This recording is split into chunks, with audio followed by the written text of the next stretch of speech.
Starting ऊपर heading मु कौन लिखी ओडिया साहित्यर इतिहास।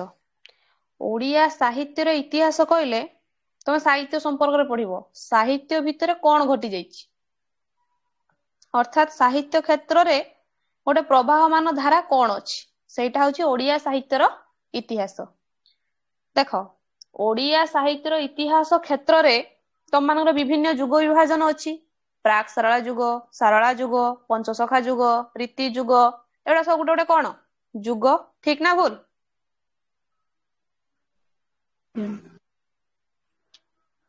ए सब गोटे गोटे युग बुझीला।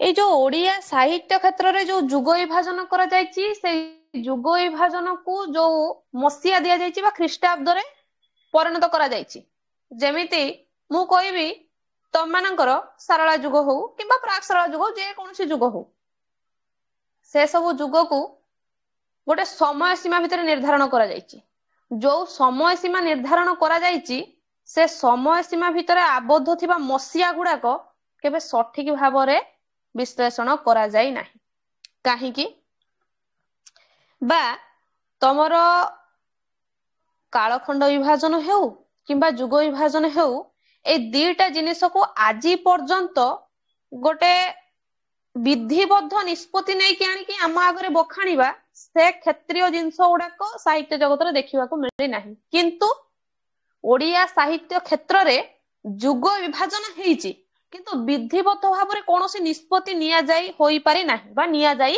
नाही।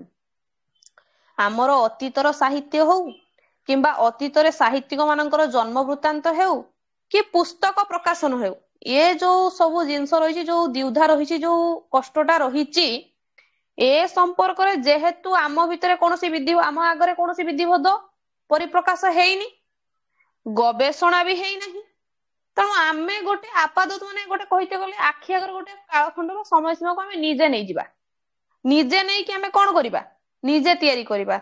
देखो ओडिया साहित्य इतिहास तो जणे बाहर करि नाहंती ने ओडिया साहित्य इतिहास बावरी बंधु कर लिखिचंती तम मानकर प्रेमानंद महापात्र लिखिचंती तम मानकर रहिले आउ के सुरेंद्र महांती लिखिचंती सुरेंद्र महाराणा लिखिचंती आउ के रहिले मायाधर मानसिंह लिखिचंती पठाणी पटनायक लिखिचंती। ओडिया साहित्य इतिहास संपर्क कहबा को गले किए केते प्रकार मंतव्य दैचंती आमे समस्तक मंतव्य को नै कि जे आगो को जाई परिबा सेटा तो संभव न। देखो सुरेंद्र महाराणा गोटे मंतव्य देइथिला बेले बाउरी बंधुकर आउ गोटे मंतव्य देउचंती तो तेणु को समस्तक लेखिबार कौशल आउ पढ़ेइबार कौशल अलग रहुछि तो तेणु करी आमे कौनसी प्रकार कालखंड को बा कौनसी प्रकार बही भितरे बुड़ी न जाई कि कौनसी प्रकार ओडिया साहित्य इतिहास को फॉलो न करिकी आमे युग विभाजन करूचंदी माने ओडिया साहित्य इतिहास पढुचंदी माने आमे निजे गोटे तयारी करिनबा कोन ना देखो युग विभाजन कहिले बा ओडिया साहित्य को बुझीबा को हैला ना जणिए लोक किए ना सी होची सारला दास जदि सारला दास को आमे बुझी परिबा युग विभाजन कंप्लीट केमिति सारला दास जते बेले आसीचंती तांकर पूर्ववर्ती पीढ़ी होची प्राक सारला साहित्य तो सारला दास आसिले प्राक सारला साहित्य सरीची नुहे कि जोटारे कि आमे जानिचंती कोन प्राक सारला साहित्य रे कोनोसी लिपिबद्ध पुस्तक नथिला लेखिबार कौशल नथिला कोन होउतला ना लोक मुखरु उच्चारित बाणीटा प्रकाशन थिला तो तेणु करी सारला दास आसिले लेखिले तो साहित्य जगत रो गोटे छोटिया लैंडमार्क गोटे होउची बा गोटे छोटिया क्षेत्र माने केंद्र बिंदु होउची किए ना सारला दास तो सारला दास ही ओएम आरंभ करिसंती कोन ओडिया साहित्य इतिहास रो गोटे मुख्य भूमिका को से निर्वाह करिसंती तो सारला दास को नबा ओडिया साहित्य इतिहास को बुझिबा सारला दास को जदि हम न धरिबा विभिन्न बही को पढुतुबा ओडिया साहित्य इतिहास बुझीबाटा आम पई कष्टकर हेइ बुझी पारलो कोन कहली एतिकी ना बुझी पारलो नाही कह बुझी पारिलो कि नाही बुझी पारलो तो प्रथमे ओडिया साहित्य को बुझीबा को हेले गोटे लैंडमार्क दरकार गोटे सरल रेखा दरकार से सरल रेखा किए कहली सारला दास हेउचंती ओडिया साहित्यर सरल रेखा बा गोटे साधारण लैंडमार्क गोटे पूरा सीधा सड़क रेखा देकी से गति करिसंती जे कि ओडिया साहित्यर आदिकार बुनियादिकार आदि स्रष्टा माने कहबाको गले तांको द्वारा सब किछि घटिछि जहांको रचना द्वारा ओडिया साहित्य जी नूतन परिचय पाइछि नूतन भूमिका को आखि आगरे रखिकी ओडिया साहित्यर इतिहास को सारला दास रचना कर दे गले नुआ परिचय दे गले नुआ प्रकार पवन को प्रवाहित करदेले सी नुआ प्रकार धारा को प्रवाहित कर दे गले सी तो तेणु करी सी होचंदी ओडिया साहित्यर आदि स्रष्टा बुनियादिकार आदिकार ओएम आरंभ सेथि पई तांको कुहा जाय कोन आदि कवि सारला दास देखो संस्कृत साहित्यर प्राधान्य जेतेबेले थिला सेतेबेले ब्राह्मण कैंद्रिक साहित्य प्रचलन थिला जेतेबेले संस्कृत साहित्य गुडाक प्रचलन थिला सेतेबेले ब्राह्मण मानकर नीति चलथिला काहे ना ब्राह्मण कास्ट जो माने रहिले ना देववंशी जो माने रहिले से माने संस्कृत ऊपर अत्यधिक भाबरे गुरुत्व आरोप करूथुले ओडिसा खंडरे एई जो सारला दास बा सिद्धेश्वर परिडा तांकर पिला दिनर नाम थिला सिद्धेश्वर परिडा जने कोन कले ना अनुब्राह्मण कवि भाबरे छोटिया ब्राह्मण कवि भाबरे प्रथम थर करिकी माने फास्ट थर प्रथम थर करिकी गोटे विराट काव्य कृति जोटा कि सारला महाभारत ओडिया बा ओडिया महाभारत भाबरे आम मानक आखि आगराणी की प्रदान करदे जेतेबेले ब्राह्मण मानकर नीति प्रचलन थिला संस्कृत उपरे ब्राह्मण माने अति सुंदर भाबरे कोन करूथुले वेद पाठ करूथुले ठीक सेतिकी बेले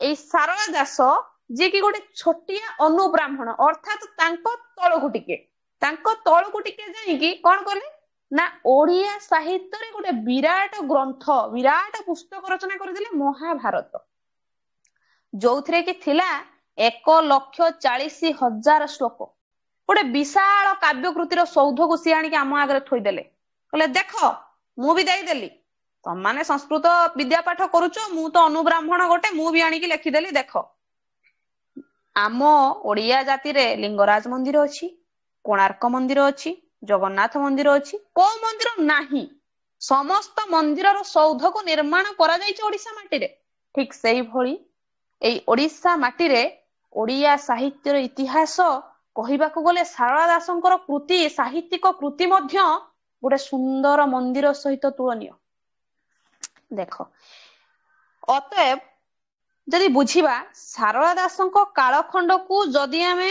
15 शताब्दी बोली नबा सारला दासंक कालखंड को जदि आमे माने 15 शताब्दी बोली नबा ताले केते हबो 1401 रु 1500 ठीक ना भूल 1401 रु 1500 होची सारला दासंकर समय सीमा तो एई जो 100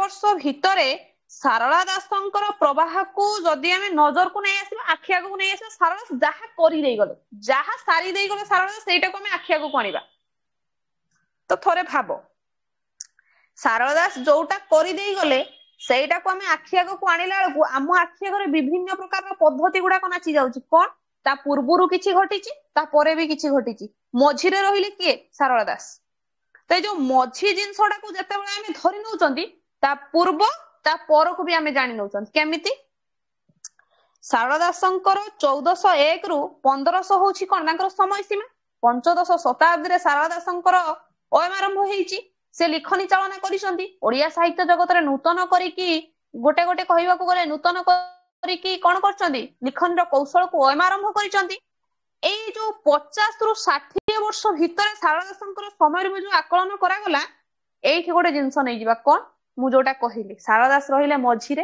गोटे रहिला पूर्ववर्ती गोटे रहिला परवर्ती पूर्ववर्ती कहले प्राक सारला साहित्य परवर्ती कहले तम मानकर पंचसखा साहित्य बुझी पारिलो ना बुझी पारिलो नाही बुझी पारलो बुझिला देखो प्रथमे आमे सारला दास चिन्हट करिया सारला दास किए तम जानिचो जेते बेले ओडिया साहित्य जगत रे लिपिबद्ध पुस्तक नथिला लेखिबार कौशल नथिला ठीक एई जो घड़ी संधि मुहूर्त रे आदि कवि सारला दास ओडिया साहित्य जगत रे प्रथम थर करी लिखनी चालना करी ओडिया साहित्य जगत रे नूतन सुहा को सृष्टि कले नूतन करिकी गोटे कहबाकू गले सुंदर भेद को आनिक आम आगे थोईदेले ये होचंदी सारला दास जे कि आदिकार बुनियादिकार आदि स्रष्टा जन्मकार पिता पितामह किए नुह से सबु किछि ओडिया साहित्य जगत रे सीए होचंदी सबु किछि सीए स्रष्टा सीए भी सृष्टि कहबाकू गले अत्युक्ति हबनी ताल थरे भाबो जेते बेले सीए भूमिका टाकू तयारी करि दे गले कोन गोटे होचे ओडिया साहित्यर पूर्ववर्ती अवस्था ओडिया साहित्यर परवर्ती अवस्था तो प्रथमे साहित्य होची कोन सारला दासंकर पूर्वर साहित्य ताकू हमें कोन कहिबा ना प्राक सारला साहित्य कहिबा जोटा कि प्री सारला लिटरेचर सारला दासंकर पूर्व साहित्य होची प्राक सारला साहित्य जोटा होची प्री सारला लिटरेचर सारला दासंकर परवर्ती साहित्य कहले पोस्ट सारला लिटरेचर बुझ ए दुटा डिफरेंट बुझ कौन मु तुमको कहली जेते बेले ओडिया साहित्य जगत रे लिपिबद्ध पुस्तक नथिला लेखिबार कौशल भी हमको देखिबाकू मिल नथिला ठीक यही घड़ी संधि मुहूर्त रे एई आदिकार एई बुनियादिकार एई स्रष्टा एई सृष्टि ये पितामह ये होचंदी सब किछि ये ही प्रथम थर करिक ओडिया साहित्य जगत रे लिखनी चलन करले लिपिबद्ध पुस्तक आनिले आम आखि आगे आनिक थोइले बुझेई देले देखो रे मु लेखिछि महाभारत बिलंक रामायण चंडी पुराण लक्ष्मी नारायणी वचनिका मु लेखि देई गली किए कहिले ओडिया साहित्य जगत रे लिखनी चलन हेई परिबनी खाली मौखिक आकार धारावाहिक रूप रे चलिथिबो सेटा हबनी तो लेखा भी जीवो ना लेखा भी हबो मु लेखिछि देखो ठीक से मछिरे रहुथुवा बेले तांको पछरे रहिले किछि तांको आगरे रहिले किछि पछरे रहिले प्री सारला लिटरेचर आगरे रहिले पोस्ट सारला लिटरेचर प्री सारला लिटरेचर कहिले लिपिबद्ध पुस्तक नथिला लेखिबार कौशल नथिला पोस्ट सारला लिटरेचर कहिले लेखिबार कौशल को शिखाई दे गले धाराटा को बुझाई दे गले पंचसखा जुगर 5 जण कवि माने लेखिबा आरंभ कर देले एबे बुझी परिलो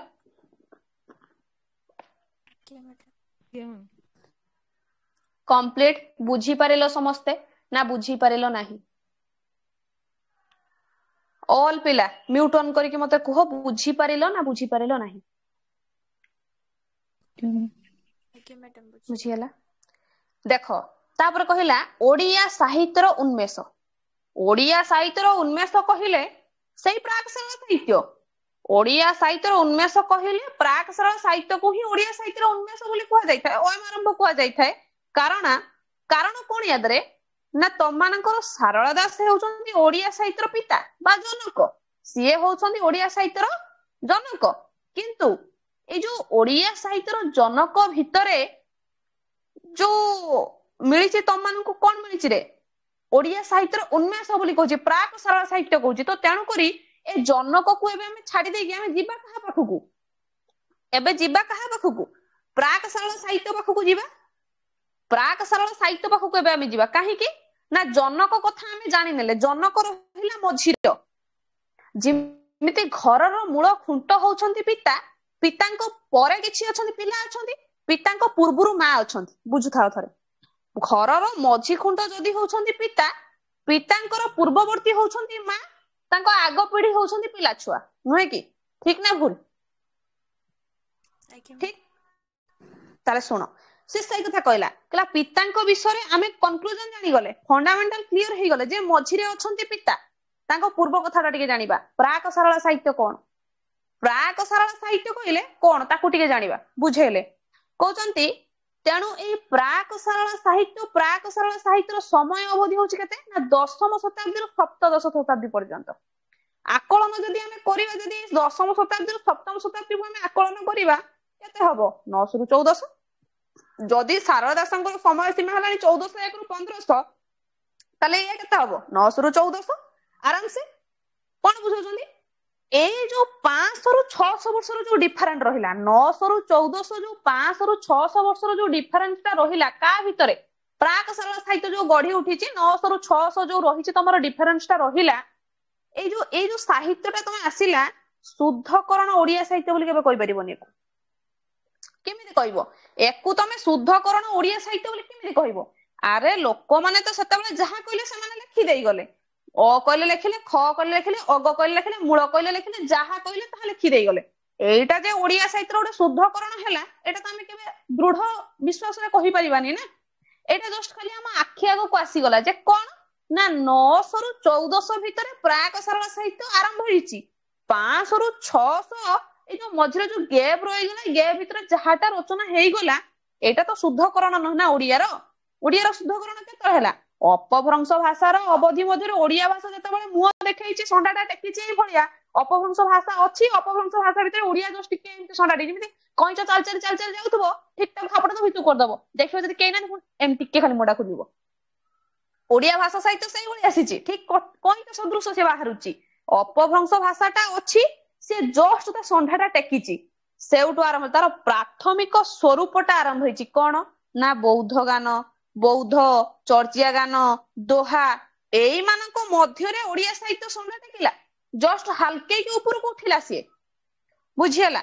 ତ ଏହା ହେଉଛି ଓଡିଆ ସାହିତ୍ୟର ଆଦି ପର୍ଯ୍ୟାୟ ବା ଓଡିଆ ସାହିତ୍ୟର ଅୟମାରମ୍ଭ।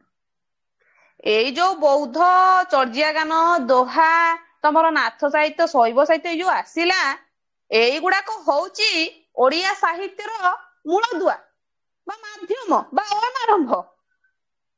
ଯଦି ଏଇ ପ୍ରାକ ସାରଳା ସାହିତ୍ୟକୁ ତମମାନେ ଆଖି ଆଗରେ ରଖିବ, ଏ ସମସ୍ତ ସାହିତ୍ୟର ଧାରା ଗୁଡିକୁ ଭିନ୍ନ ଗୁଡାକୁ ନବ, ସେତେବେଳେ ଧର୍ମଗୁରୁ ମାନେ ଥିଲେ, ସନ୍ଥ ମାନେ ଥିଲେ, ଧର୍ମ ମତବାଦ ପ୍ରଚାର କରିବା ଉଦ୍ଦେଶ୍ୟରେ, ସମାଜର ସଂସ୍କାର ଆଣିବା ଉଦ୍ଦେଶ୍ୟରେ, ସମାଜକୁ ଅନ୍ଧକାରରୁ ଆଲୋକକୁ ଆଡକୁ ନେବା ଉଦ୍ଦେଶ୍ୟରେ ସାହିତ୍ୟ ସୃଷ୍ଟି କରୁଛନ୍ତି। ନିହାତି ଭାବରେ ବୌଦ୍ଧ ଧର୍ମ କହିବାକୁ ଗଲେ ସେଇ ଧର୍ମ ସଂସ୍କାରକ ମାନେ ଦେଖିବାକୁ ମିଳିଛନ୍ତି, ସମାଜକୁ ଅନ୍ଧକାରରୁ ଆଲୋକକୁ ଆଣିବାକୁ ଚେଷ୍ଟା କରିଛନ୍ତି, ବିଭିନ୍ନ ପ୍ରକାରର ନୂତନତାକୁ ଆଣିକି ସୃଷ୍ଟି କରିଛନ୍ତି। ତେଣୁକରି ବୌଦ୍ଧ ଗାନରେ ଯାହା ଅଛି, ଦୋହାରେ ଯାହା ଅଛି, ଚର୍ଜିଆ ଗୀତିକାରେ ବି ସେଇଆ ଅଛି। ସେମାନେ ଆପ୍ରାଣ ଉଦ୍ୟମ କରିଛନ୍ତି କଣ ନା ବିଭିନ୍ନ ପ୍ରକାରର କଷ୍ଟ ଯନ୍ତ୍ରଣାରୁ ଓଡିଆ ସାହିତ୍ୟଟାକୁ ମୁକୁଳେଇ ନବା, ଆମେ ଏଇଟା ହଉଛି ତାଙ୍କର ମୂଳ ଲକ୍ଷ୍ୟ। ତେଣୁ କରିକି ବୌଦ୍ଧ ସାହିତ୍ୟ ହଉ, ନାଥ ସାହିତ୍ୟ ହଉ, ଶୈବ ସାହିତ୍ୟ ହଉ, ଏଇ ଡିଜିନ ଯୋଗୁ ଓଡିଆ ସାହିତ୍ୟଟା ଅନ୍ଧକାରରୁ ଆଲୋକକୁ ଆସିବା ପାଇଁ ବୌଦ୍ଧ ଗାନ, ତମମାନଙ୍କର ନାଥ ସାହିତ୍ୟ, ଚର୍ଜିଆ ଗାନ, ଦୋହା ଏଗୁଡା ସବୁ ରଚନା କରାଯାଇଛି। କେତେବେଳେ ନା ସାରଳା ଦାସଙ୍କର ପୂର୍ବବର୍ତ୍ତୀ ପିଢି, ଯୋଉଟା କି ପ୍ରି ସାରଳା ଲିଟରେଚର, ପ୍ରାକ ସାରଳା ସାହିତ୍ୟରେ ଦେଖିବାକୁ ମିଳିଲା।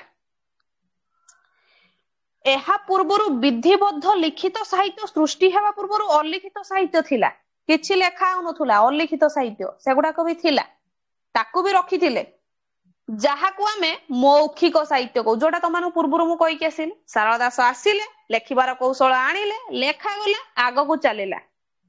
ଯେତେ ଦିନ ପର୍ଯ୍ୟନ୍ତ ସାରଳା ଦାସ ଆସିନାହାନ୍ତି, ଲେଖିବାର କୌଶଳ ବି ଆସିନି। ବୁଝୁଛ କଣ କହୁଛି ମୁଁ? ମୌଖିକ ସାହିତ୍ୟ ଚାଲିଛି, ମୁଁ କହିଲି ଏଠି ମୌଖିକ ସାହିତ୍ୟ କହିଲେ ଯୋଉ ସାହିତ୍ୟଟା ମୁହଁରୁ ଚାଲିଛି। ଦେଖ ଏବେ ଆମେ ଯୋଉ ବସିକି କଥୋପକଥନ ହଉଛନ୍ତି, ମୁହଁ ଦ୍ଵାରା ହଉଛନ୍ତି, ଆମେ କିଛି ଲେଖୁଛନ୍ତି ନା? କିଛି ଲେଖୁଛନ୍ତି କି? ଆମମାନେ କିଛି ଲେଖୁନାହାନ୍ତି, ଆମେ ଖାଲି ବସିଛନ୍ତି, ତମମାନେ ବସିଛ, ମୁଁ ବସିଛି, ତମମାନେ ଶୁଣୁଛ, ମୁଁ ଶୁଣୁଛି, କିଛି ତ ଲେଖା ଲେଖି ହଉନି ନା ଏଠି, ଠିକ ନା ଭୁଲ? ଏଟା ମୌଖିକ ପ୍ରବାହମାନ ଧାରାରେ ଚାଲିଛି। ବୁଝିପାରିଲ ନା ବୁଝିପାରିଲ ନାହିଁ? ଦେଖ ସେ ସମୟରେ କଣ ଥିଲା, ମୌଖିକ ଆକାରରେ କଣ ଥିଲା? ଲୋକ ନାଟକ ଥିଲା, ଲୋକ କାହାଣୀ ଥିଲା, ଲୋକ ଗୀତ ଥିଲା, ଲୋକ ନୃତ୍ୟ, ତମର ଓଷାବ୍ରତ, ପ୍ରବାଦ ପ୍ରବଚନ, ଏଇ ସବୁ ଜିନିଷ ସେତିକି ବେଳେ ଦେଖିବାକୁ ମିଳିଲା। କେତେବେଳେ ନା ଯେତେବେଳେ ପ୍ରାଗ ସାରଳା ସାହିତ୍ୟ ଅଛି। ବୁଝିଲ ନା ବୁଝିପାରିଲ ନାହିଁ?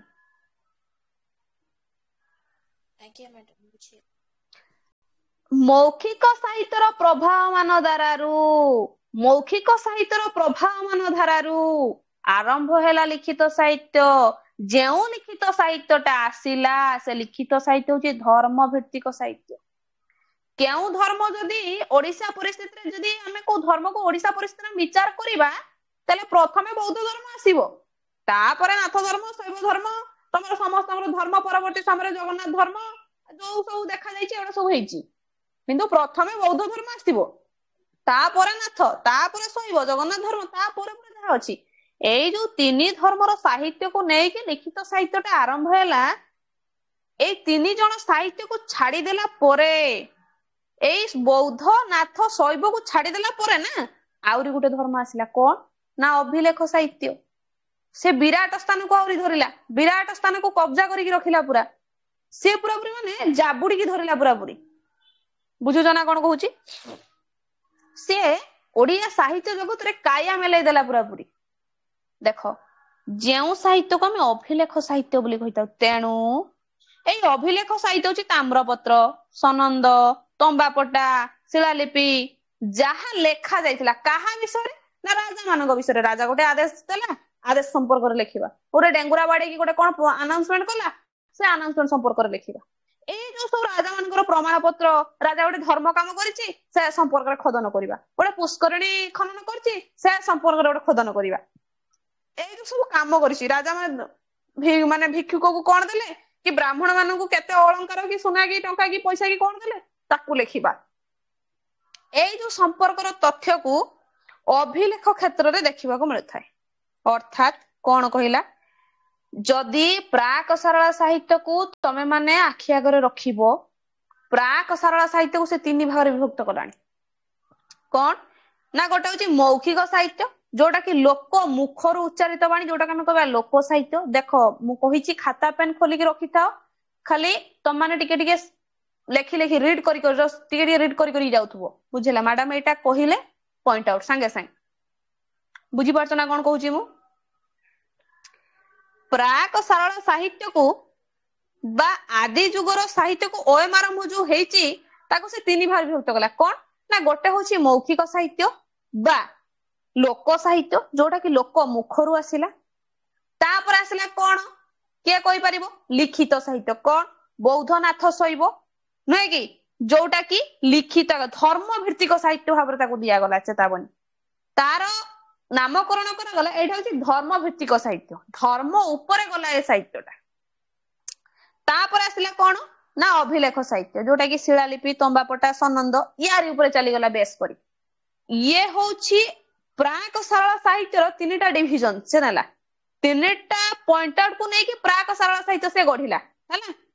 କହିଲେ ଏଇ ସବୁ ତଥ୍ୟକୁ ଭିତ୍ତି କରିକି ବା ଆଖି ଆଗରେ ରଖିକି ପ୍ରାକ ସାରଳା ସାହିତ୍ୟ ସୃଷ୍ଟି ହେଲା, ଯୋଉଟା କି 15ଶ ଶତାବ୍ଦୀ ବେଳକୁ 1401 ରୁ 15ଶ ଶତାବ୍ଦୀ ମଧ୍ୟରେ ଯୋଉ ନୂଆ ସାହିତ୍ୟଟା ଲୋକଲୋଚନକୁ ଆସିଲା ତାହା ହେଲା ସାରଳା ସାହିତ୍ୟ। ତାହେଲେ ପ୍ରାକ ସାରଳା ସାହିତ୍ୟ 3ଟା ଜିନିଷକୁ ନେଇ ଗଢି ଉଠିଲା। ଗୋଟେ ହଉଛି ମୌଖିକ ବା ଲୋକ ସାହିତ୍ୟ, ଗୋଟେ ହଉଛି ଧର୍ମ ଭିତ୍ତିକ ସାହିତ୍ୟ, ଗୋଟେ ହଉଛି ଅଭିଲେଖ ସାହିତ୍ୟ। ତାର ସମୟ ସୀମା କେତେ ଅଛି, 900 ରୁ 1400। ପୁଣି କାହାକୁ ନେଇକି ସେ ଗଢି ଉଠିଲା, ବିଭିନ୍ନ ପ୍ରକାର ଧର୍ମୀୟ ଚିନ୍ତାଧାରାକୁ ନେଇକି ସେ ଗଢି ଉଠିଛି, ବିଭିନ୍ନ ପ୍ରକାର ମୌଖିକ ଚେତାବନୀକୁ ନେଇକି ସେ ଗଢି ଉଠିଛି, ବିଭିନ୍ନ ପ୍ରକାର ଅଭିଲେଖକୁ ନେଇକି ସେ ଗଢି ଉଠିଛି। ବୁଝିପାରିଲ ନା ବୁଝିପାରିଲ ନାହିଁ?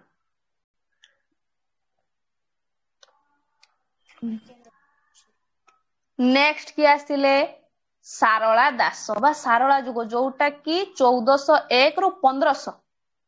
ତାଙ୍କର ଓଏମ ଆରମ୍ଭ ହେଲା 1401 ରୁ 1500, ଯିଏ କି ଜଗତସିଂହପୁରର ଝଙ୍କଡ ଗ୍ରାମରେ ଜନ୍ମ ହେଇଛନ୍ତି। ମା ସାରଳାଙ୍କ କୃପାରୁ କବି ଭାବରେ ପ୍ରସିଦ୍ଧି ଲାଭ କରିଛନ୍ତି।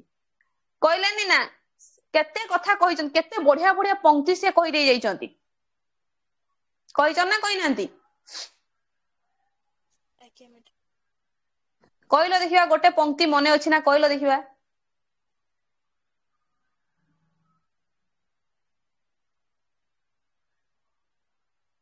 ମନେ ନାହିଁ ନା, କହିନାହାନ୍ତି ନା, ସେ ଯାହା କହଇ ମତେ ମୁଁ ତାହା ଲେଖଇ, ସାଧୁ ସୁଜ୍ଞ ଜନେ ଏଥି ମୋର ଦୋଷ ନାହିଁ, ଜନମରୁ ମୂରୁଖ ମୁହିଁ ନାହିଁ ଶାସ୍ତ୍ର ଜ୍ଞାନ, ଯାହା କହୁଛନ୍ତି ସିଏ ମୁଁ କରୁଛି ବର୍ଣ୍ଣନ। ବୁଝେଇଦେଲା ନା, କହିଲେ ଝଙ୍କଡ ଗ୍ରାମରେ ଜନ୍ମ ହେଇଛି, ଜଗତସିଂହପୁର ଜିଲ୍ଲା ଝଙ୍କଡ ଗ୍ରାମରେ ମା ସାରଳାଙ୍କ କୃପାରୁ ଜନ୍ମ ନେଲି।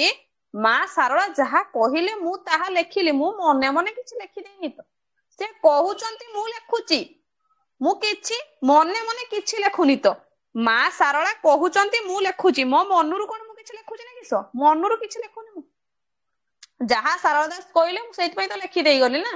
ଯିଏ କି ଓଡିଆ ସାହିତ୍ୟ ଜଗତରେ ନୂଆ କରିକି ପରିଚୟ ଦେଇ ଗଲେ। ମହାଭାରତ, ଚଣ୍ଡୀ ପୁରାଣ, ବିଲଙ୍କା ରାମାୟଣ, ଲକ୍ଷ୍ମୀ ନାରାୟଣୀ ବଚନିକା, ଯେ କି 4ଟି କୃତି ଓଡିଆ ସାହିତ୍ୟ ଜଗତରେ ସୃଷ୍ଟି କରିଦେଲେ, ପୁଣି ବିରାଟ ବିରାଟ ଗ୍ରନ୍ଥ ଆଣିକି ଥୋଇ ଦେଇଗଲେ। ସାରଳା ଦାସଙ୍କ ପରେ ଯୋଉ ସାହିତ୍ୟଟା ଆସିଛି, ଇଏ ତ ଲେଖିବାର କୌଶଳ ବତେଇ ଦେଇଗଲେ, ତାକୁ ସେ ଶୈଳୀକୁ ଅବଲୋକନ କରି ସେ ଶୈଳୀକୁ ଆଖି ଆଗରେ ରଖିକି ଆଗକୁ ବଢିଲେ କୋଉମାନେ, ପଞ୍ଚସଖା ଯୁଗର କବି ମାନେ। ଆମେ ଆଜି ଓଡିଆ ସାହିତ୍ୟର ଇତିହାସ ସମ୍ପର୍କରେ ପଢୁଛନ୍ତି, ପ୍ରକୃତରେ ଓଡିଆ ସାହିତ୍ୟର ଇତିହାସ କହିଲେ କଣ ଅଛି ତା ଭିତରେ, ଏଇ ତ ଯୁଗ ବିଭାଜନ କାଳଖଣ୍ଡ ବିଭାଜନ, ଆଉ ତ କିଛି ନାହିଁ ନା। ଆମକୁ ଯଦି ଆମେ ଯଦି ଯୁଗ ବିଭାଜନଟାକୁ ଭଲ ଭାବରେ ବୁଝି ଯାଇଥିବା ଆଉ କିଛି ଅସୁବିଧା ହବନି, ତ କୌଣସି ପ୍ରକାର ପ୍ରୋବ୍ଲେମ ହବନି ଆମକୁ ଓଡିଆ ସାହିତ୍ୟ ଇତିହାସ ପଢିବା ପାଇଁ। ଆମକୁ ଯୁଗ ବିଭାଜନକୁ କନଷ୍ଟାଣ୍ଟ ଭାବରେ କବ୍ଜା କରିକି ଧରିବାର ଅଛି। ପ୍ରକୃତରେ ଓଡିଆ ସାହିତ୍ୟ ଇତିହାସ ଯୋଉ କାଳଖଣ୍ଡ ଯୁଗ ବିଭାଜନ ଦେଇଛି ସେଟା ଆକ୍ଚୁଆଲି କଣ, ପଏଣ୍ଟ ଆଉଟ କଣ ଅଛି ତା ଭିତରେ, ଆମକୁ ସେଇଟାକୁ ବୁଝିବାର ଅଛି। ପ୍ରାକ ଶାରଳ ସାହିତ୍ୟ ଚାଲିଗଲା, ତିନିଟା ଜିନିଷକୁ ନେଇକି ଆଖି ଆଗ ରଖି ପ୍ରାକ ଶାରଳ ସାହିତ୍ୟ ସେ ତିଆରି କରିଦେଲା। ସାରଳା ଦାସ ବି ଚାଲିଗଲେ, ଆସିଲେ କୋଉମାନେ, ପଞ୍ଚସଖା ସାହିତ୍ୟର କବି ମାନେ। ଯୋଉ ସାହିତ୍ୟର କବି ମାନେ କିଏ କିଏ ଅଛନ୍ତି, ବଳରାମ ଦାସ, ଜଗନ୍ନାଥ ଦାସ, ସଚିଦାନନ୍ଦ ଦାସ, ଯଶୋବନ୍ତ ଦାସ, ଶିଶୁଅନନ୍ତ ଦାସ। ଏ 5 ଜଣ କବିଙ୍କୁ ନେଇକି ପଞ୍ଚସଖା ସାହିତ୍ୟର ସୃଷ୍ଟି, ପଞ୍ଚସଖା ସାହିତ୍ୟ ଗଢି ଉଠିଲା। ଦେଖ ଏଇ ଯୋଉ ବୈଷ୍ଣବ, ଏଇ ଯୋଉ ଆସିଛନ୍ତି 5 ଜଣ କବି ଆସିଛନ୍ତି, ଏଙ୍କର ଆସିବା ରିଜିନ କଣ ଥିଲା କି, ବହୁତ ସାରା ରିଜିନ ଅଛି ନା।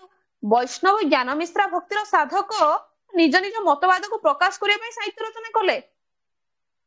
ଏମାନେ ବୈଷ୍ଣବ ଧର୍ମକୁ ପ୍ରଚାର ପ୍ରସାର କରିବା ପାଇଁ ନିଜ ନିଜର ମତବାଦକୁ ସମସ୍ତଙ୍କ ନିକଟରେ ପରିପ୍ରକାଶ କରିବା ପାଇଁ ଆଜି ସେମାନେ ସାହିତ୍ୟ ରଚନା କରିଦେଲେ। ଯେହେତୁ ଏମାନେ ଗୋଟେ ଗୋଟେ କିଏ ଥିଲେ, ବୈଷ୍ଣବ ଧର୍ମର ଥିଲେ, ବୈଷ୍ଣବ ଜ୍ଞାନ ମିଶ୍ରା ଭକ୍ତିର ସାଧକ ଥିଲେ ନା ଏମାନେ। ସେଇଥିପାଇଁ ତ ବୈଷ୍ଣବ ଧର୍ମକୁ ଆଖି ଆଗରେ ରଖିକି କାବ୍ୟ କବିତାର ସୌଧକୁ ନିର୍ମାଣ କଲେ। ବୁଝିହେଲା, ଏମାନେ ସମସ୍ତେ କଣ ଥିଲେ, ଜ୍ଞାନୀ ଥିଲେ, ସହିତ ଏମାନେ ବ୍ରହ୍ମଙ୍କ ଥିଲେ, ଅର୍ଥାତ ଦେବଙ୍କ।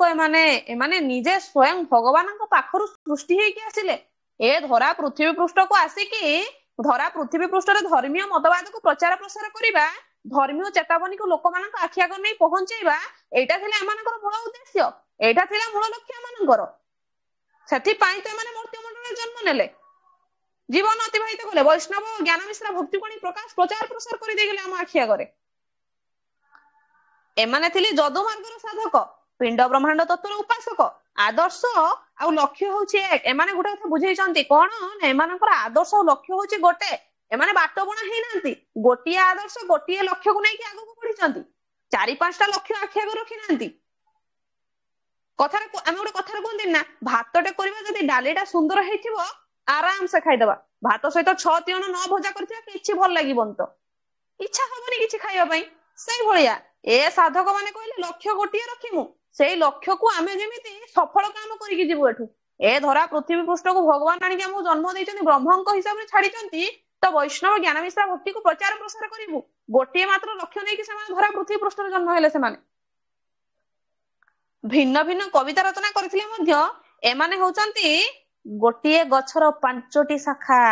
ଚିନ୍ତା କର, ସମସ୍ତଙ୍କର କହିଲେନି ଗୋଟେ କଥାରେ, ସମସ୍ତଙ୍କର କହିବାର ଶୈଳୀ ସମାନ ନଥାଏ, ସମସ୍ତଙ୍କର ପଢିବାର ଶୈଳୀ ସମାନ ନଥାଏ, ଠିକ ସେଇଭଳି ଏମାନେ ହୁଏତ ଗୋଟିଏ ଗଛରୁ 5ଟି ଶାଖା, ଏମାନଙ୍କର କଥା କହିବାର ଶୈଳୀ ଠିକ ନଥାଏ, ଲେଖିବାର କୌଶଳ ଅଲଗା ଥାଏ କିମ୍ବା ଶୈଳୀ ଅଲଗା ଥାଏ, କିନ୍ତୁ ଇଏ ଗୋଟିଏ ଗଛର 5ଟି ଶାଖା, 5ଟି ଡାଳ ସଦୃଶ ଏମାନେ। ଥରେ ଭାବ କେତେ ସୁନ୍ଦର ଭାବରେ ତଥ୍ୟକୁ ଆମ ଆଗରେ ପରିବେକ୍ଷଣ କରୁଛନ୍ତି ଏମାନେ, କେତେ ସୁନ୍ଦର ଭାବରେ ତଥ୍ୟକୁ ଆଣି ପରିପୋଷଣ କରିଦଉଛନ୍ତି ଆମ ଆଗରେ। ଇଏ ହଉଛନ୍ତି ପଞ୍ଚସଖା ସାହିତ୍ୟର କବି ବୃନ୍ଦ। ପୁଣି କହିଲେ କଣ ନା, ତେଣୁ ୟାଙ୍କ ସହିତ ଯୋଡି ହୋଇଥିଲେ ଏଇ ଗୁଣ ପାଇଁ, ଏଇ ଲକ୍ଷ୍ୟ, ଗୋଟିଏ ଲକ୍ଷ୍ୟକୁ ନେଇକି ଆଜି ଗୌଡୀୟ ବୈଷ୍ଣବ ଧର୍ମକୁ ପ୍ରଚାର ପ୍ରସାର କରିବେ, ଜ୍ଞାନ ମିଶ୍ରା ଭକ୍ତିକୁ ପ୍ରଚାର ପ୍ରସାର କରିବା ଲକ୍ଷ୍ୟରେ ଯେହେତୁ ଏମାନେ ଆସିଥିଲେ, ସେଇଥିପାଇଁ ତ ଶ୍ରୀ ଚୈତନ୍ୟ ମାନଙ୍କ ସହିତ ଯୋଡି ହେଲେ, ସେଇଥିପାଇଁ ତ ଶ୍ରୀ ଚୈତନ୍ୟ ଯାଇକି ଏମାନଙ୍କ ପାଖରେ ରହିଲେ। ଶ୍ରୀ ଚୈତନ୍ୟଙ୍କର ଲୀଳାଭୂମି ଥିଲା, ଅପୂର୍ବ କ୍ଷେତ୍ର ଥିଲା ଶ୍ରୀକ୍ଷେତ୍ର, ଯୋଉଠି କି କାମନାର ବିନାଶ ହେଲେ ଦୁଃଖର ବିନାଶ ହବ କୁହାଯାଇଛି, ଯୋଉଠିକି ସେ ଶିଖେଇଛନ୍ତି କଣ ନା, ଅନ୍ଧାରରୁ ଆଲୋକ ଆଡକୁ ଜୀବନକୁ ଯାତ୍ରା କରିବା ପାଇଁ ସାହିତ୍ୟ ସୃଷ୍ଟି ହେଇଥିଲା। ଗୋଟେ ଅନ୍ଧକାରକୁ ବିତାଡିତ କରିଦେଇ ଆଲୋକ ଆଡକୁ ଯିବା ପାଇଁ ଏଇ 5 ଜଣ କବି ଆମକୁ ଆଜି ପରାମର୍ଶ ଦେଇଛନ୍ତି। ମଦ ମାଶ୍ଚଲ୍ୟ, ତମର ବିୟର ବୋଟଲ ହଉ, ବାକାଡି ହଉ, ରମ ହଉ, ଯେତେ ସାରା ମଦ ଅଛି, ଏଇ 3ଟା ନାଁ ମୁଁ ଜାଣିନି କହିଦେନି, କହ ମ୍ୟାଡାମ ମଦ ନା ଜାଣିଛନ୍ତି। ଏ ଯୋଉ ମଦ ବୋଟଲ ଅଛି, ଚିକେନ ମଟନ ବିରିୟାନୀ କଣ କଣ ନାହିଁ, ଏ ସବୁ ଖାଇ ଦେଇକି ଯେ ହେଇଗଲା ସବୁ କିଛି, ତା ନୁହଁ, ସେ ବୁଝଉଛନ୍ତି ଜୀବନକୁ ଅନ୍ଧକାରରୁ ଆଲୋକକୁ ନିଅ, ମୋକ୍ଷ ପ୍ରାପ୍ତି କେମିତି ପାଇବ ସେଇଟା ଥରେ ଭାବ, ସେଇଟା ଥରେ ବୁଝ।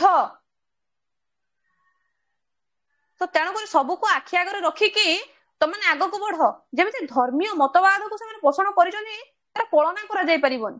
ଯୋଉଥିପାଇଁ କି ନିଜେ ଶ୍ରୀ ଚୈତନ୍ୟ ଆସିକି ସେମାନଙ୍କ ସହିତ ହାତ ମିଶେଇ ଦେଲେ, ଅନ୍ଧକାରରୁ ଆଲୋକକୁ ଆଣିବା ପାଇଁ ଶତଚେଷ୍ଟିତ କଲେ ଏମାନେ। ତାହେଲେ ଦେଖ, ପ୍ରାକ ସାରଳା ସାହିତ୍ୟ ଥିଲା ଧର୍ମ ସାହିତ୍ୟ, ସାରଳା ସାହିତ୍ୟ ହେଲା ଆଖ୍ୟାୟିକା ସାହିତ୍ୟ, ଗ୍ରନ୍ଥ ମାନ ସବୁ ସ୍ଥାପନା କରିଦେଇଗଲେ ସାରଳା ଦାସ। କିନ୍ତୁ ପ୍ରାକ ସାରଳା ସାହିତ୍ୟ ଧର୍ମ ସାହିତ୍ୟ ଥିଲା ବେଳେ ସାରଳା ସାହିତ୍ୟ ଆଖ୍ୟାୟିକା ସାହିତ୍ୟ ହେଲା। କିନ୍ତୁ ପଞ୍ଚସଖା ସାହିତ୍ୟ ଧର୍ମୀୟ ପ୍ଲସ ଆଖ୍ୟାୟିକାର ମିଶ୍ରଣ ଘଟିକି ପଞ୍ଚସଖା ସାହିତ୍ୟ ହେଲା। ତା ସହିତ କଳ୍ପନା ବି ଆସିଲା। କେବଳ ଯେ ଧର୍ମୀୟ ଘଟିଛି ଆଖ୍ୟାୟିକା ଘଟିଛି ତା ନୁହଁ, କଳ୍ପନାର ବି ସ୍ଥାନ ଦିଆଯାଇଛି ତା ଭିତରେ। ଥରେ ଭାବ, କେତେ ସୁନ୍ଦର ଭାବରେ ତିଆରି କରିଦେଇଗଲେ 5 ଜଣ କବି ମାନେ। ପଞ୍ଚସଖା ସାହିତ୍ୟ ହଉଛି ମନ୍ତ୍ରର ସାହିତ୍ୟ। ଯୋଉ ମନ୍ତ୍ରକୁ ପ୍ରୟୋଗ କରାଯାଇଛି ସାହିତ୍ୟରେ, ଯୋଉ ସୁନ୍ଦର ମନ୍ତ୍ର ପ୍ରୟୋଗ କରାଯାଇଛି ଯେ ମଣିଷ ନିଜର ତୁଚ୍ଛତାକୁ ପରିହାର କରିଦବ। ବ୍ରହ୍ମ ସନ୍ଧାନୀୟ ପ୍ରକୃତରେ ଭଗବାନ ଅଛି କୋଉଠି? ମୁଁ ଏଇ ମଦ ମାଶ୍ଚଲ୍ୟ ଖାଇକି ଗଡିବି ନା, ଏଇ ସଂସାର ଭିତରେ ବୁଡି ରହିବି ନା, ଧିକ୍ ଏ ସଂସାର ମୋର ଦରକାର ନାହିଁ, ମୁଁ ଖୋଜିବି ମୋ ଭଗବାନ ଅଛି କୋଉଠି, ବ୍ରହ୍ମ ସନ୍ଧାନୀ ହେବି, କେନ୍ଦ୍ରବିନ୍ଦୁକୁ ମୁଁ ଖୋଜିବି, ଆତ୍ମାକୁ ପରମାତ୍ମା ସହିତ ନେଇ ମିଶ୍ରଣ କରିବି। ଏଇଟା ହଉଛି ପଞ୍ଚସଖା ସାହିତ୍ୟର ମୁଖ୍ୟ ପୃଷ୍ଠଭୂମି। ଯେ କି ଭଗବାନଙ୍କ ପାଇଁ ବ୍ୟାକୁଳ ହେବ, ଭଗବାନଙ୍କୁ ଖୋଜିବ, ଭଗବାନଙ୍କ ସହିତ ମିଶିବାକୁ ଚେଷ୍ଟା କରିବ। ଇଏ ହଉଛି ପଞ୍ଚସଖା ସାହିତ୍ୟ। ଏଇ ଯୋଉ ବ୍ୟାକୁଳତା ଦେଖା ଦେଇଛି, ଯୋଉ ବ୍ୟାକୁଳତା କି ଏଇ ପଞ୍ଚସଖା ସାହିତ୍ୟରେ ଦେଖିବାକୁ ମିଳିଛି। ଥରେ ଭାବ, ପ୍ରାକ ସାରଳା ସାହିତ୍ୟ ନେଇଗଲା ଧର୍ମୀୟ ମତବାଦକୁ, ସାରଳା ସାହିତ୍ୟ ନେଇଗଲା ଆଖ୍ୟାୟିକାକୁ, ପଞ୍ଚସଖା ସାହିତ୍ୟ ଧର୍ମୀୟ ପ୍ଲସ ଆଖ୍ୟାୟିକା ତା ସହିତ କଳ୍ପନା, ତିନିଟା ଯାକ ମିଶ୍ରଣରେ ପଞ୍ଚସଖା ସାହିତ୍ୟକୁ ତୋଳିଲା। ଗୋଟେ ମନ୍ଦିର ନିର୍ମାଣ କରିଦେଲା। କେତେ ସୁନ୍ଦର ମନ୍ଦିର, ଗୋଟେ ଏତେ ସୁନ୍ଦର ମନ୍ଦିର ତିଆରି କରିଦେଲା ଯେ ମଣିଷ ଖୋଜି ବୁଲିଲା, ମୋ ପ୍ରଭୁ କୋଉଠି, ମୋ ପ୍ରଭୁ କୋଉଠି। ଯେମିତି ଦାସିଆ ବାଉରୀ ନଡିଆ ବଢେଇଦେଲେ, ଭଗବାନ ଏତେ ବ୍ୟାକୁଳରେ ବଢେଇଥିଲେ ଯେ ଭଗବାନ ଆସିକି ନେଇଗଲେ ତା ହାତରୁ। ମାତା ସବୁରଣୀ ରଖିଥିଲା ଅଇଁଠା କୋଳି, ମାନେ ଚାଖି ଚାଖି କୋଳିକୁ ସେ ରଖିଥିଲା। ସେତିକି ଭକ୍ତି କରିଥିଲା ବୋଲି ଭଗବାନ ଆସିଲେ, ବସିଲେ ଛୋଟ କୋଟରୀର କୁଟୀରରେ ପାଦ ପକେଇକି ଅଇଁଠା କୋଳିକୁ ପ୍ରଭୁ ଆନନ୍ଦର ସହକାରେ ଖାଇଦେଲେ। ଇଏ ହଉଛି ବ୍ରହ୍ମ ସନ୍ଧାନୀ, ୟାକୁ କୁହାଯାଏ ବ୍ୟାକୁଳତା। ଏଇ ଜିନିଷଟା ପଞ୍ଚସଖା ସାହିତ୍ୟରେ ଦେଖିବାକୁ ମିଳିଛି। ପଞ୍ଚସଖା ସାହିତ୍ୟ ପରେ ଆସୁଛି ରୀତି ସାହିତ୍ୟ। ରୀତିର ଅର୍ଥ ହଉଛି ଶୈଳୀ, ଷ୍ଟାଇଲ। ଏ ସମୟରେ ଯୋଉ କବି ମାନେ ଆସିଲେ, ଏମାନେ ହେଲେ ମୁଖ୍ୟତଃ ରାଜଦରବାରର କବି, ରାଜଦରବାରର ଆଶ୍ରିତ କବି। ଏମାନେ ଯାହା ହବ ରାଜଦରବାରରେ ହବ, ଯୋଉଟା ହବ ରାଜାଙ୍କ ସାମ୍ନାରେ ହବ, ଯାହାଟା କହିବା ରାଜାଙ୍କ ସାମ୍ନାରେ ହିଁ କରିବା। ଓଡିଆ ଭାଗବତ ରଚନା ପରେ ଓଡିଆରେ ବିପୁଳ ଭାଷା ସୃଷ୍ଟି ହୋଇସାରିଲାଣି, ଶବ୍ଦକୋଷ ବି ସୃଷ୍ଟି ହେଲାଣି। କଣ କଣ ସୃଷ୍ଟି ନାହିଁ ତାର ବି କଳନା ନାହିଁ ତ। ଭାଗବତ ଜଗନ୍ନାଥ ଦାସ ନା ଭାଗବତ ରଚନା କରିଦେଇଗଲେ, ତାପରେ ପରେ ବି କେତେ କଣ ସୃଷ୍ଟି ହେଇଗଲା, ଶବ୍ଦକୋଷ ସୃଷ୍ଟି ହେଲାଣି। ଶାରଳା ଦାସ ଆରମ୍ଭ କଲେ, ଜଗନ୍ନାଥ ଦାସ ଓଡିଆ ଭାଷାକୁ ଏକ ନୂଆ ମାନକ ଓଡିଆ ଭାଷାରେ ପରିଣତ କରିଦେଲେ। ଶାରଳା ଦାସ ସୃଷ୍ଟି କରିଦେଇଗଲେ, ଶିଖେଇ ଦେଇଗଲେ, ତାକୁ ତିଆରି କଲେ ପଞ୍ଚସଖା ଯୁଗରେ ଥିବା କବିବୃନ୍ଦ ମାନେ, ନୂତନ କରିକି ସୃଷ୍ଟି କରିଦେଲେ କାବ୍ୟ କବିତାର ସୌଧକୁ। ଓଡିଆ ଭାଷାରେ ଯେ କାବ୍ୟ କବିତା ଲେଖା ଯାଇପାରେ, ତାହା ଜଗନ୍ନାଥ ଦାସ ହିଁ ପ୍ରଚଳନ କରିଦେଇଗଲେ। ଇଏ କହିଲା କାବ୍ୟ କବିତା ଲେଖା ଯାଇପାରିବନି ବୋଲି, ଇତିହାସ ଲେଖା ଯାଇପାରିବ, ସୁନ୍ଦର ଭାବରେ ଲେଖା ଯାଇପାରିବ, ଯୋଉଟା କି ଜଗନ୍ନାଥ ଦାସ ପ୍ରତିଷ୍ଠା କରିଦେଲେ, ପୁରାପୁରି ଦେଖେଇଦେଲେ, ଆଖି ଆଗରେ ଉପସ୍ଥାପନ କରିଦେଲେ। ଦେଖ ଆମେ ବି ଦେଖ ଆମେ ଲେଖିଛୁ। ଏ ଯୋଉ ଚିନ୍ତାଧାରା, ଇଏ ଯୋଉ ଶୈଳୀ, ଏଇ ଭାଷାକୁ କାବ୍ୟ ଭାଷାରେ ବଦଳେଇକି ଏଇ ଯୋଉ ଧାରାଟା ସେମାନେ ପ୍ରବାହିତ କରିଦେଲେ, ସେ ଧାରାଟାକୁ ବଦଳେଇକି ଗୋଟେ ଅଳଙ୍କାର ଦବା, ଏ ଲକ୍ଷ୍ୟ ଥିଲା ରୀତି ସାହିତ୍ୟ କବି ମାନଙ୍କର। ସେମାନେ ଆହୁରି ଅତ୍ୟନ୍ତ ସୁନ୍ଦର ଚେଷ୍ଟା କରିଛନ୍ତି, ଆମେ କେମିତି ଭାବରେ ସୁନ୍ଦର କରିକି ଗଢିବା, ଆମ ଭାଷା ସାହିତ୍ୟକୁ ଆହୁରି ଆଗକୁ ଉଠେଇବା। ଏ କ୍ଷେତ୍ରରେ ସେମାନେ ଆଗକୁ ଯାଇଛନ୍ତି। ବୁଝିହେଲା ନା ବୁଝିପାରୁନ?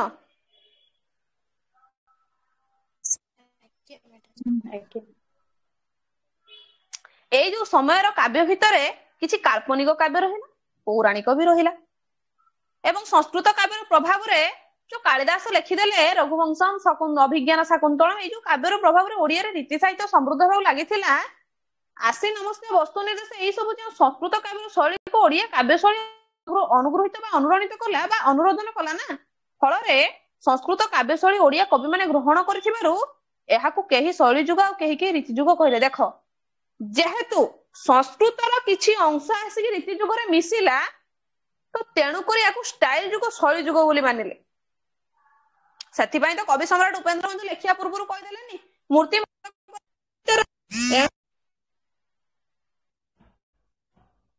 ମୂର୍ତ୍ତି ହନ୍ତ କରି ମୃଦୁ ଗୀତ ବିଚାରଇ ଏଣୁ କରିଥିବି ଅଳଙ୍କାର ଯୁକ୍ତ ହୋଇ ପଦ ସରଳ ଧ୍ୱନିରେ ମାନସ ମୋହିବ ଅର୍ଥିଜନ ପ୍ରକରକୁ ଆନନ୍ଦ କରିବ ହେ।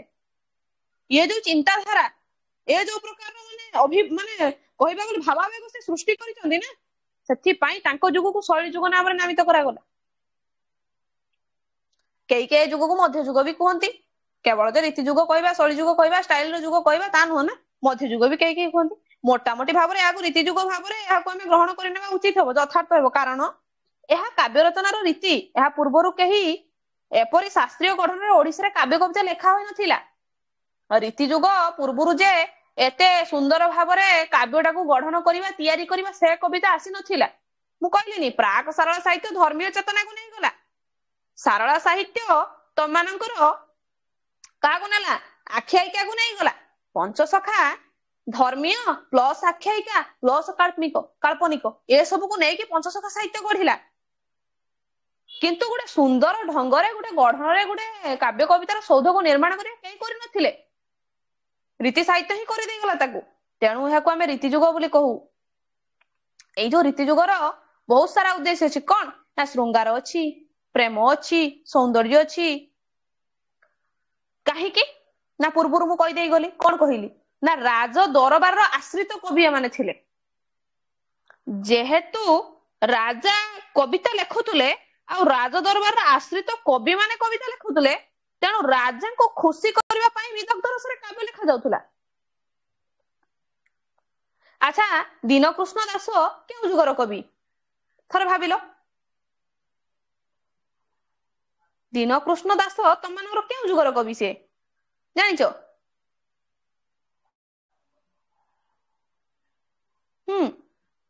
କହୁନା। ଦୀନକୃଷ୍ଣ ଦାସ କେଉଁ ଯୁଗର କବି?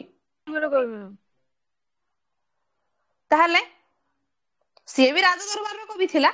ସେ ବି ରାଜ ଦରବାରର ଆଶ୍ରିତ କବି ଥିଲା। ସେ ବି କାବ୍ୟ କବିତାର ସୌଧକୁ ନିର୍ମାଣ କରୁଥିଲା। କଣ ନ କରୁଥିଲେ ସେମାନେ? କେତେ କଣ କରିଦେଇଛନ୍ତି ତାର କଳନା ନାହିଁ। ସେଥିପାଇଁ ତ ବିଦଗ୍ଧ ରସରେ କାବ୍ୟ କବିତା ଲେଖାଯାଉଥିଲା। ଏଥିରେ ରାମକୃଷ୍ଣଙ୍କ ବିଷୟରେ ଲେଖାଯାଇଛି, ଲାବଣ୍ୟବତୀ ଚନ୍ଦ୍ରଭାନୁ ବିଷୟରେ ଲେଖାଯାଇଛି, ବିଭିନ୍ନ ପ୍ରକାରର ସାହିତ୍ୟିକ ସମ୍ପର୍କରେ ଲେଖାଯାଇଛି। ଏଠି ବିଭିନ୍ନ ପ୍ରକାର କଳା କୌଶଳକୁ ସ୍ଥାପନ କରାଯାଇଛି। ଏଥିରେ ବିଭିନ୍ନ ପ୍ରକାର ନାୟକ ନାୟିକା ମାନେ ଆସୁଥିଲେ। କିଏ ରାଜା ରାଜେଶ୍ୱରୀ ତ କିଏ କଳ୍ପନାରେ ରାଜପୁଅ। ତ ଏଇମାନଙ୍କର ମୁଖ୍ୟ ଚର୍ଚ୍ଚା ଶୃଙ୍ଗାର। ଏଇ ଯୋଉ ରାଜରାଜେଶ୍ୱରୀ, କଳ୍ପନାର ପୁଅ, କହିବାକୁ ଗଲେ ଏଗୁଡା ସବୁ ହଉଛି ଶୃଙ୍ଗାର ଗୋଟେ ଗୋଟେ। କବି ଯୋଉ ଶୃଙ୍ଗାର ରସରେ ଯୋଉ କବିତା ଭିତରେ ପ୍ରେମର ଝରଣା ବହି ଯାଉଛି, ଶ୍ରୀ ଚୈତନ୍ୟ ଓଡିଶା ଆସିଲା ପରେ ଜ୍ଞାନ ମିଶ୍ରା ଭକ୍ତି କ୍ରମଶଃ ପ୍ରେମ ଭକ୍ତିରେ ପରିଣତ ହେବାକୁ ଲାଗିଥିଲା। ଥରେ ଭାବ, ଦେଖ ଶ୍ରୀ ଚୈତନ୍ୟ ଯେତେବେଳେ ଆସିଲେ, ତମାନଙ୍କର ଜ୍ଞାନ ମିଶ୍ରା ଭକ୍ତି ପ୍ରଚାର ପ୍ରସାର ହେଲା।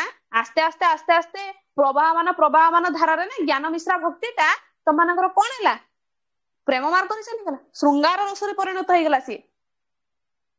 ତେଣୁ ରୀତି ସାହିତ୍ୟକୁ ଆମେ ଆଲୋଚନା ଯଦି କରିବା, ଯଦି ରୀତି ସାହିତ୍ୟକୁ ଆଖି ଆଗରେ ରଖିବା, ପୁଣି ସେ ତିନୋଟି ଭାଗରେ ବିଭାଗୀକରଣ ହବ। କଣ? ଗୋଟେ ହଉଛି ପ୍ରାକ ରୀତି, ଗୋଟେ ଉତ୍ତର ରୀତି। ଉତ୍ତର ରୀତିଟା କଣ? ଯୋଉଟା କି ସଙ୍ଗୀତର ଯୁଗ। ଗୋଟେ ସଙ୍ଗୀତର ଯୁଗକୁ ନିଆଯାଇଛି ସେଠି। ଉତ୍ତର ରୀତି ହଉଛି ସଙ୍ଗୀତର ଯୁଗ, ଯୋଉ ସମୟରେ ଗୋପାଳକୃଷ୍ଣ ବନମାଳୀ ଆଦି କବି ମାନେ ସଙ୍ଗୀତ ରଚନା କରିଛନ୍ତି, ଗୀତ ରଚନା କରି ଯାଇଛନ୍ତି, ଗୀତି କବିତା ମାନ ରଚନା କରି ଯାଇଛନ୍ତି।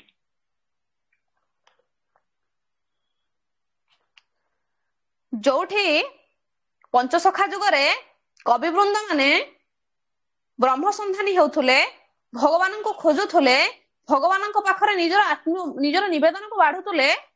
ରୀତି ଯୁଗର କବି ମାନେ, ଉତ୍ତର ରୀତି ଯୁଗର କବି ମାନେ ନା କବିତା ମାଧ୍ୟମରେ ନିଜ ମନର ଆବେଗକୁ ପରିପ୍ରକାଶ କରୁଛନ୍ତି ଭଗବାନଙ୍କ ନିକଟରେ, ନିଜର ପ୍ରାର୍ଥନାକୁ ବାଢିଛନ୍ତି ତାଙ୍କ ପାଖରେ। ଇଏ ହଉଛି ରୀତି ସାହିତ୍ୟ। ଆଉ ରୀତି ସାହିତ୍ୟ ପରେ ଯୋଉ ସାହିତ୍ୟଟା ଆସିଲା, ସେ ହଉଛି ଆଧୁନିକ ସାହିତ୍ୟ। ଦେଖ, ସମସ୍ତେ କୁହନ୍ତି ରୀତି ସାହିତ୍ୟ ପରେ, ରୀତି ପରେ କଣ? ଆଧୁନିକ। ଆଧୁନିକ ସମସ୍ତେ କଣ କହନ୍ତି? ଯେମିତି ରୀତି ଯୁଗ, ପ୍ରାକ ସାରଳା ଯୁଗ, ସାରଳା ଯୁଗ। ତ ରୀତିକୁ ସମସ୍ତେ କଣ କୁହନ୍ତି? ସରି, ଆଧୁନିକକୁ କଣ କୁହନ୍ତି? ଆଧୁନିକ ଯୁଗ। ଆକ୍ଚୁଆଲି ଆଧୁନିକ ଗୋଟେ ଯୁଗ ନୁହଁ। ଥରେ ଭାବ, ଗୋଟେ ଯୁଗ କହିବା ବେଳକୁ ଗୋଟେ ସମୟ ସୀମା ଭିତରେ ସେ ଆବଦ୍ଧ ରହୁଛି। ରୀତି ଯୁଗ, ଆଧୁନିକ ଯୁଗ ଗୋଟେ ସମୟ ସୀମା ଭିତରେ ଆବଦ୍ଧ ନୁହଁ। କେବେ ବି ଗୋଟେ ସମୟ ସୀମା ଭିତରେ ଆବଦ୍ଧ ନୁହଁ ସିଏ। ଆରେ ଆଜି ପର୍ଯ୍ୟନ୍ତ ରୀତି ସାହିତ୍ୟ ଚାଲିଛି। ଆଜି ପର୍ଯ୍ୟନ୍ତ ରୀତି ସାହିତ୍ୟ ଚାଲିଛି। ताहले सेटा जे गोटे जुग भावर नबा केमती जुग भावर नबा जे सेटा प्रवाहमान धारारे प्रवाहित हेई चलीची ताकू तो आमे नहीं परिबानी ना ताकू आमे केबे भी जुग हिसाब रे विवेचना करिबानी तो आधुनिक जुग कहले लुहर साहित्य लहुर साहित्य जठरर साहित्य कोहर साहित्य कौन को साहित्य नुहसी आधुनिक जुग जे तुम माने मनीष भावे आधुनिक कहले जीन्स पैंट पिंधिबा बेनियन पिंधिबा बुलिबा अरे ताकू आधुनिकता कुहा जायनी जणे जीन्स पैंट पिंधि देला आईब्रो काजल लिपस्टिक लगा देला जे सिए हे आधुनिकता एक्चुअली प्रकृत रे सिए आधुनिकता नुह आधुनिकता ताकू कुहा जीवो जे जीन्स पैंट बेनियन लिपस्टिक काजल आईब्रो लगे सरला परे मध्य मन भितरे आबिलता थिबो अन्यर दुख को से बुझी पारुथबो अन्यर लुहर निजर लुह झरी पडुथबो साधारण रास्ता रे रिक्शा वाला जाउची रिक्शा वाला जते कष्ट रे से रिक्शा को पेली पेली टाणी नेकी जाउची से रिक्शा वाला को अटके देई तो पानी पिए दउथबो रिक्शा वाला आखिरु लुह पुछि दउथबो मुहरु झाळ पुछि दउथबो ये होची आधुनिकता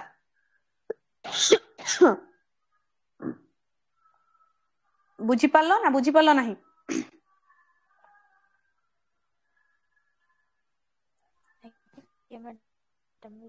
थरे भाबो जदि सामान्य आधुनिकता आसीची यदि कहा पई संत कवि भीम भोई को पई आसीची ठीक ना भूल रे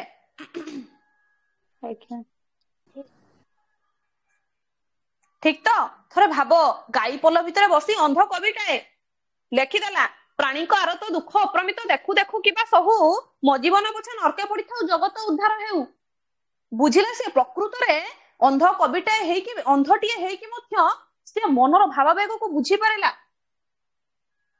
हे प्रभु प्राणी को आरत दुख अप्रमित कलना नहीं लोकन को दुखर कलना नहीं बड़ देउल रे बसिच बड़ देउल रे पूजा पाउच भगवान बोली समस्त तुमको पूजा करूचंती केते कोन प्रसाद अन्न सेवन केते कोन देई दउचंती तम पाखरे तम बड़दान भिकारीटी बसी खाइबा को पाउनी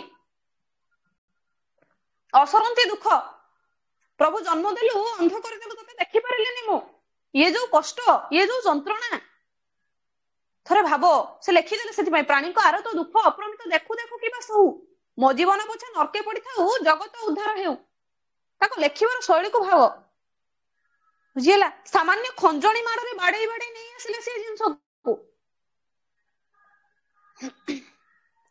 जदि थरे भाबिबो ओडिया साहित्य रे आधुनिकता आसीची तने भीम भोईकर खंजणी माड़े आज आधुनिकता आसीची आज भीम भोईकर खंजणी माड़े आधुनिकता आज आसीची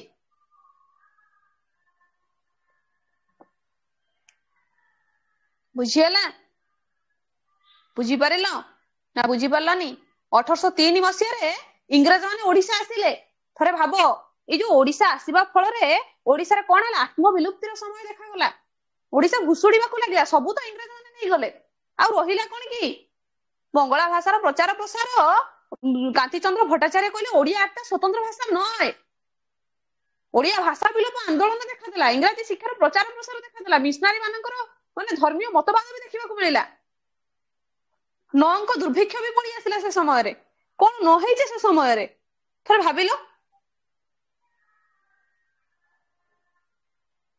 से समय रे ओडिया माने समस्त को जानिथिले बंगला संस्कृति को जानिले इंग्रज संस्कृति को जानिले समस्त को चिन्हिले जानिले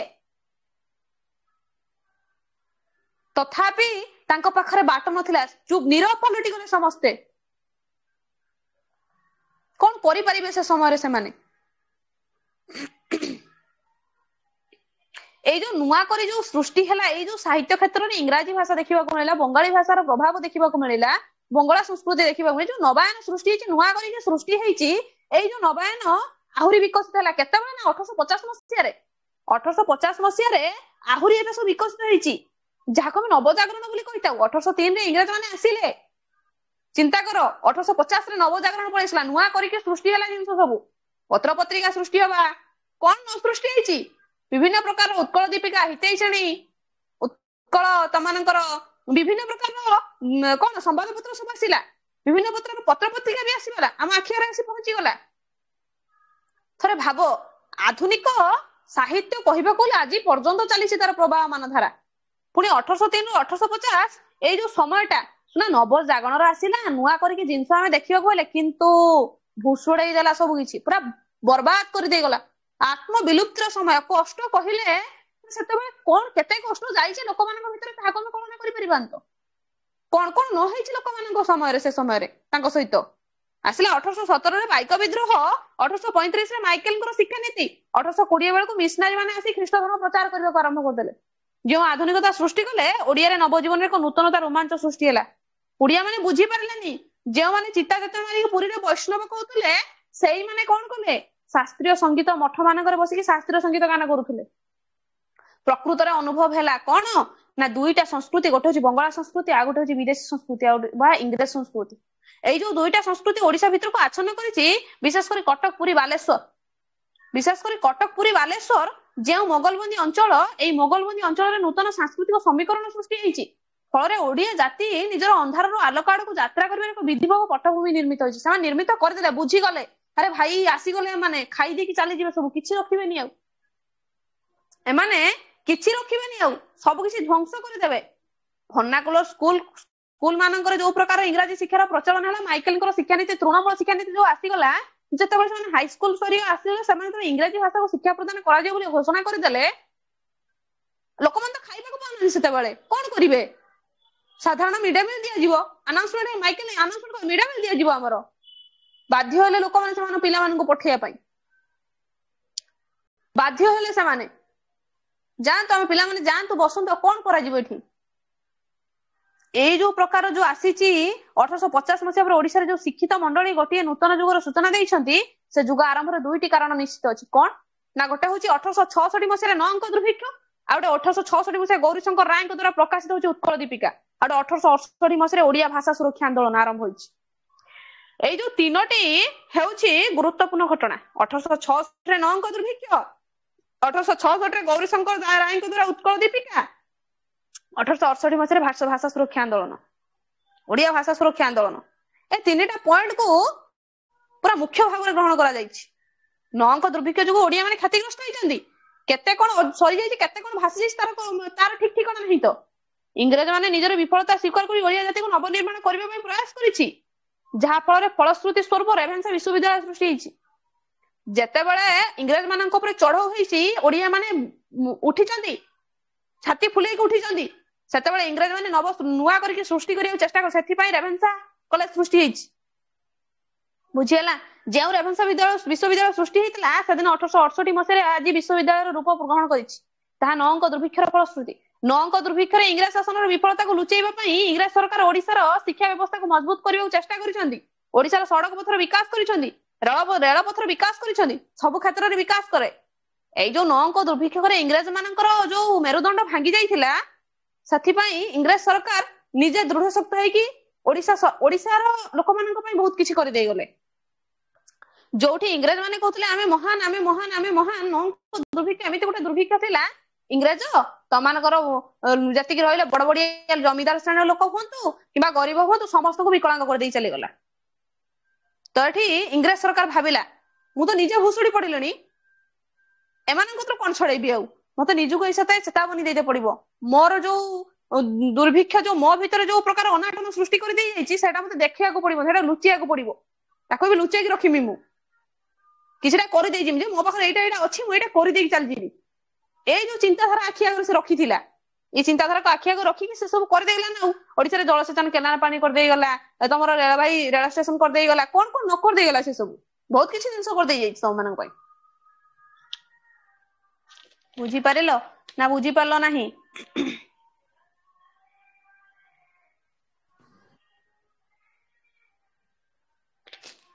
ବୁଝିପାରିଲ ନା ବୁଝିପାରିଲ ନାହିଁ ରେ? ଆଜ୍ଞା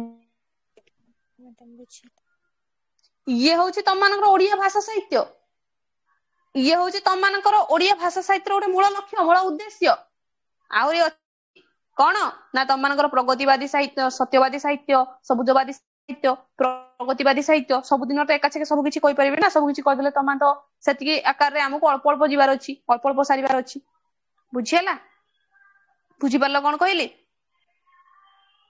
ତାହେଲେ ମତେ କୁହ ଓଡିଆ ସାହିତ୍ୟର ଇତିହାସର କାଳଖଣ୍ଡ ଯୁଗ ବିଭାଜନ କହିଲେ ତମର ପ୍ରାକ୍ ସରଳ ସାହିତ୍ୟ ହଉ, ସରଳ ସାହିତ୍ୟ ହଉ, ପଞ୍ଚଶଖା ସାହିତ୍ୟ ହଉ, ରୀତି ସାହିତ୍ୟ ହଉ, କି ଆଧୁନିକ ଯୁଗ ଆଧୁନିକ ଚେତନା ହଉ ବା ପ୍ରବାହ ହଉ, ଏତିକି ବାଟ ପର୍ଯ୍ୟନ୍ତ ବୁଝିପାରିଲ ତ ପ୍ରକୃତରେ ସେ କଣ କହିଥିଲା, କେଉଁ ପ୍ରକାର ପୃଷ୍ଠଭୂମିକୁ ନେଇକି ସେ ଆଜି ଓଡିଆ ସାହିତ୍ୟର ଇତିହାସକୁ ତିଆରି କରିଛନ୍ତି, କେଉଁ ପ୍ରକାର ଭୂମିକାକୁ ନିର୍ବାହ କରିକି ଓଡିଆ ସାହିତ୍ୟର ଇତିହାସ ଆଜି ଗଢି ଉଠିଛି, ବୁଝିପାରିଲେ ଏତିକି ବାଟ ପର୍ଯ୍ୟନ୍ତ? ଆଜ୍ଞା ମ୍ୟାଡାମ। ଅନ୍ୟମାନେ ବୁଝିପାରିଲ?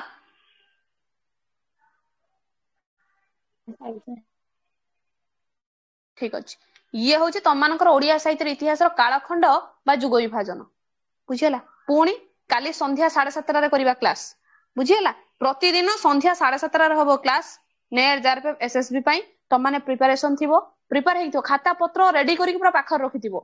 ମୁଁ ଖାଲି ଓଡିଆ ସାହିତ୍ୟର ଇତିହାସ ଯୁଗ ବିଭାଜନ ସମ୍ପର୍କରେ ସାରିବି, ପୁରା ପଏଣ୍ଟ ଉପରକୁ ଯିବି ପୁରାପୁରି, ବୁଝିହେଲା? ପୁରା ବେସିକ ଉପରେ କ୍ଲାସ ଷ୍ଟାର୍ଟ କରିବି ମୁଁ, ଶୁଭିଲା ତମମାନଙ୍କୁ? ଆଜି ରହିବା ହେଲା। ଜୟ ଜଗନ୍ନାଥ ସମସ୍ତଙ୍କୁ। ଜୟ ଶ୍ରୀ ଜଗନ୍ନାଥ।